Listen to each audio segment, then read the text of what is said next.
Hello, hello, hello. This is Gresh from the I Am CEO podcast, and I have a very special guest on the show today. I have Dee Bowden of BCS Solutions. Dee, it's awesome to have you on the show. Thank you, Gresh. It is an honor to be here. This is an amazing day. I'm always excited to get to share my story, kind of tell the listeners about why I love talking about collections, cash flow, and most importantly, how to stay solvent in your business. So again, thank you for the opportunity to share this great message with your community. No problem. Super excited to have you on because I think you have such a great message and it's something that's not talked about a lot. So I'm super excited to hop into the show and hear more from you. But I wanted to read a little bit more about Dee so you can hear about all the awesome things that she's doing. And Dee is the founder of BCS Solutions. Dee graduated from the Steve Harvey's Act Like a Success School of Business Acceleration in 2018. Dee focuses on helping companies and government agencies recover lost revenue and increase cash flow for services provided but not yet paid. Dee has successfully collected over $50 million for several companies and government agencies in the past 10 years.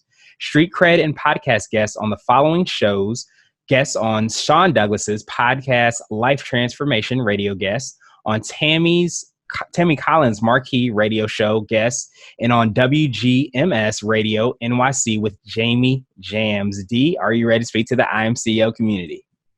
I am so ready to speak to the community. Let's do it. As you say on my side of the street, let's get this party started. Let's get the party started. I'm all about that party. So I wanted to kick everything off and hear about what I call your CEO story. What led you to start your business? Sure. Well, it's so funny. Every chance I get to tell this story, it started like this. So about 10 years ago, in my quest to change lives, I worked for a small company. It was an IT firm. And it was a company, actually, okay, let me back it up and say, I'm originally from Boston, so don't hate. I know that you might have some fans that are like, Boston, Patriots fans. Yes, I'm all that. So there you go. Let's just get that out of first. Yes, I'm from Boston, Patriots fan, so don't boo. Just listen. You'll learn something from me. I promise. Seriously. So 10 years ago, I worked for a small company called Amherst Technologies up in actually near Merrimack, New Hampshire, right outside of Boston, where I'm from. And I share the story so people can understand like what drives me to do what I do now. So they had $8 million. They were an IT firm, and they had $8 million in sales on the books, but not $8 million in the bank. Let me say it again: $8 million worth of sales, but the sales were not in the bank. So I'm a collector by trade. So I love to untangle people's financial revenue in their business. So $8 million, all these accounts. And I'm sitting there part-time going, this is a lot of money to not be in the bank. Yeah. So I work on the accounts and I get $6 million back in 60 days working part-time. Wow. As phenomenal. Thank you. And and everybody who's listening is going, that's a lot of money. It is. But here's the thing. As phenomenal as collecting $6 million in 60 days was, what got me here is that 2 months before Christmas, the CEO called all of us downstairs and said, listen, thank you so much for your services. Appreciate everything you've done. That's sales, that's accounts payable, that's accounts receivable, and contracts. This entire company is shutting down in 30 minutes. You got 30 minutes to go upstairs and get your stuff. Oh, wow. We're done. If you Google Amherst Technologies, Merrimack, New Hampshire, right now, you're going to find their logo. That is it. Wow. I worked hard to recover that money and to be told we're done. That was the start of a journey to figure out what are the financial disconnects, what happens in business that an executive has to make that decision to close the business down. I contend there are four things. There's something that happens in the sales transaction, accounts payable, which is your invoices that are set to the vendor. Accounts receivable is the money that comes in, and the contract. Most people can understand it like right now. There's a company called Payless Shoes.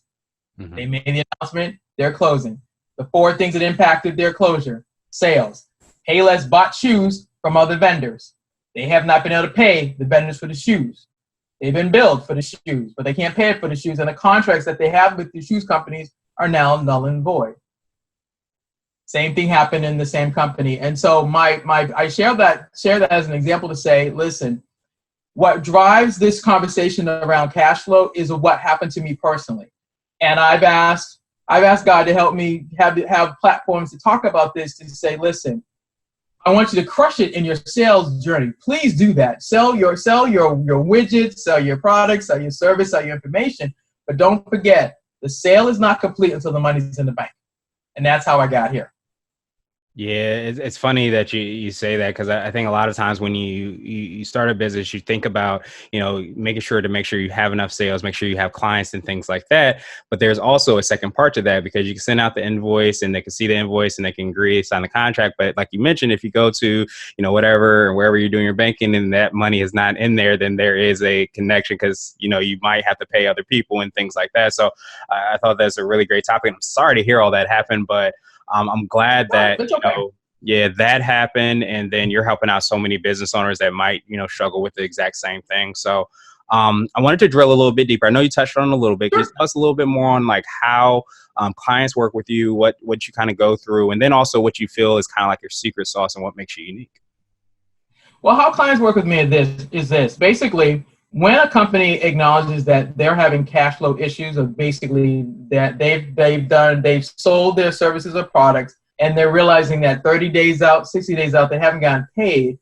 A lot of times it's hard for them to acknowledge that they need their help, but that's why I'm here. It's for you not to feel embarrassed if you haven't gotten paid in 60 days, because I understand it. Listen, everybody is in business to do one thing, which is make money. Let's be clear. That's the only reason you go into business, is to make money. But money is also based on relationships. I understand that if you're a business owner and you don't want to mess up the relationship because you don't want to have to go ask the owner, hey, can you pay my bill?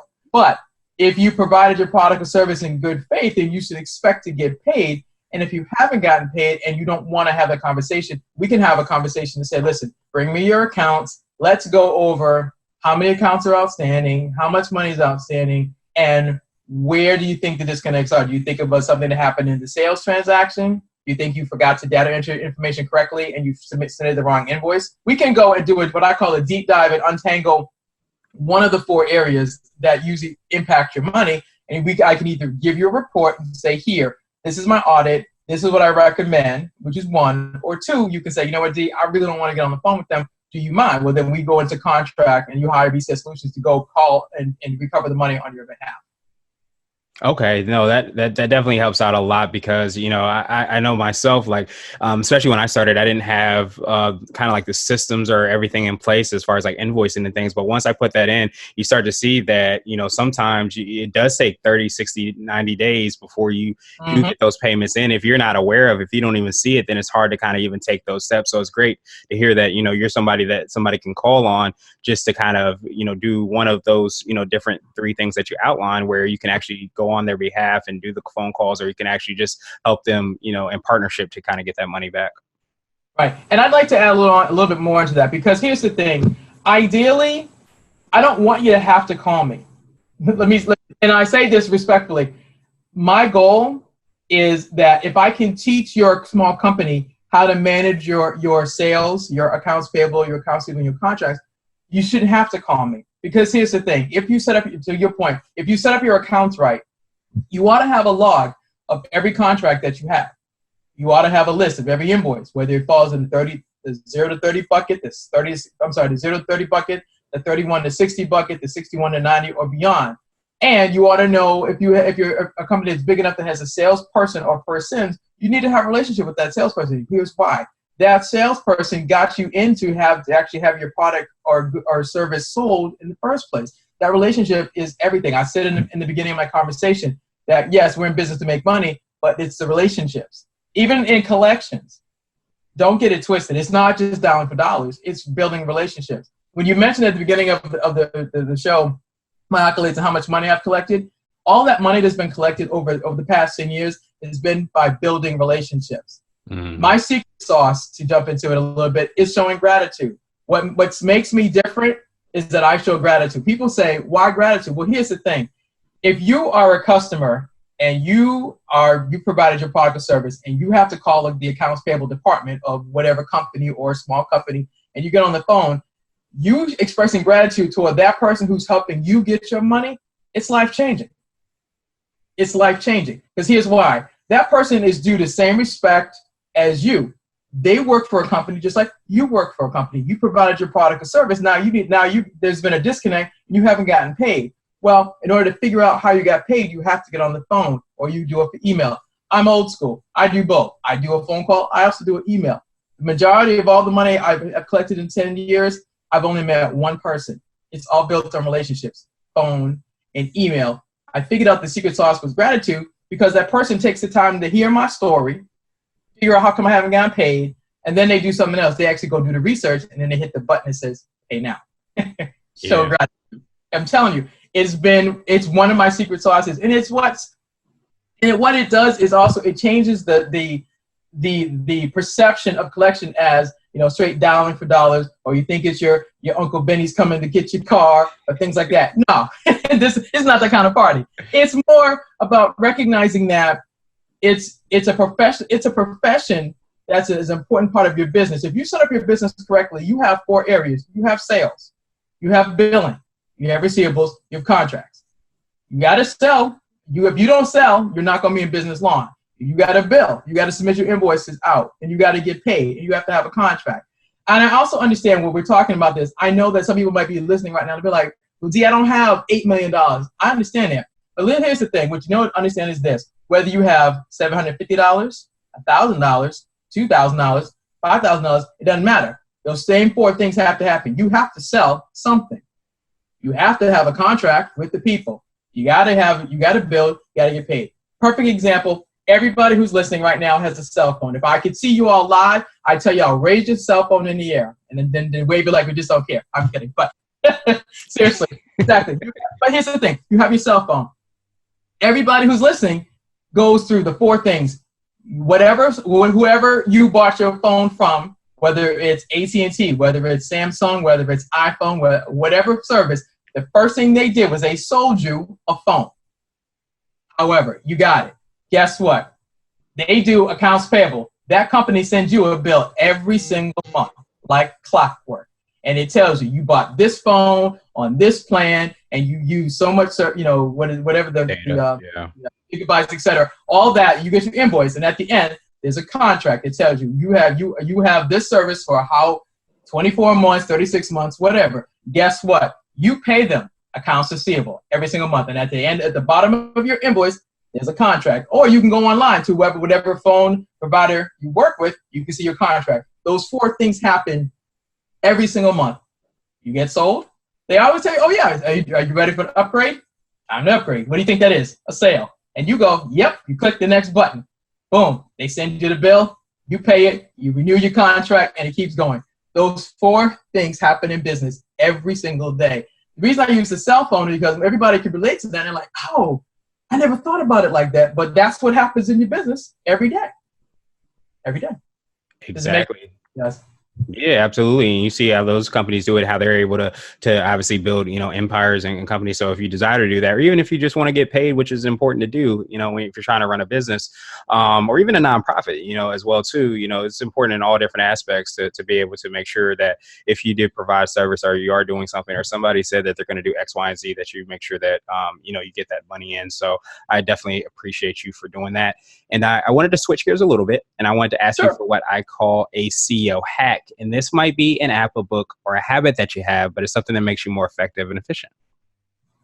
Well, what makes me, okay, I'm sorry. Say the question one more time, please. Make sure I got it. Yes, a CEO hack, something that makes you more effective and efficient. So it could be like an app, a book, or a habit that you have. Well, one of my habits is that makes me effective is I take time every day to express gratitude. I happen to be a believer in God. So one of my things is I have at least 30 minutes almost every morning where I just kind of sit and I'm quiet. I'm either reading something, sometimes it's just meditation, sometimes it's just being still.